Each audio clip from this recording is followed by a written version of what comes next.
मोक्का येथील सराईत गुन्हेगाराची ज्या भागात दहशत होती त्याच भागात पोलिसांनी त्याची धिंड काढली।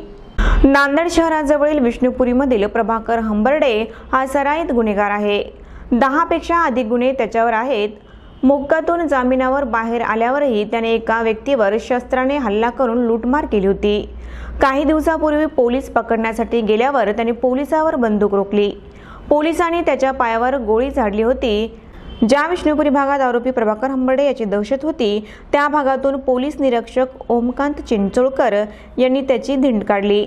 नागरिकांना न घाबरता कोणत्याही आरोपी विरुद्ध तक्रार करावी असे आवाहन पोलिसांनी नागरिकांना चौकात थांबून केले।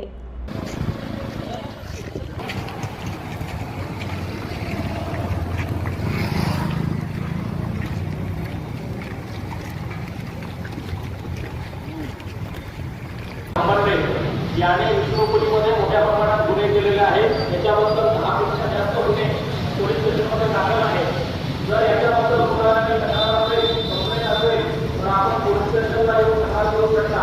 आपल्याला जर वाटतं की आपलं नाव गोपनीय ठेवावं तरी आपलं नाव गोपनीय ठेवण्यात येईल। त्याच्याबद्दल कोणतीही माहिती असेल, याने कोणासोबत रहदारी ठेवायचं असेल तर त्या पद्धतीने ठेवण्यात येईल। हा किंवा इतर प्रकारचा कोणताही व्यक्ती, कोणताही आरोपी जर आपल्याला धमकावत असेल, आपल्याकडून पैसे वसूल करत असेल, खंडणी मागत असेल, हप्ता मागत असेल तर आपण पोलीस स्टेशनला येऊन तक्रार करावी। या संदर्भाने सर्वांची तक्रार घेण्यात येईल। कुठलाही आरोपी, कुठलाही गुन्हा किंवा कोणालाही घाबरण्याची गरज नाही। कायदा त्या सदर व्यक्तीला व्यवस्थित नीट करण्यासाठी सक्षम आहे। तरी आपल्याला कोणाला काही तक्रार असेल तर आपण पोलीस स्टेशनला येऊन करावी।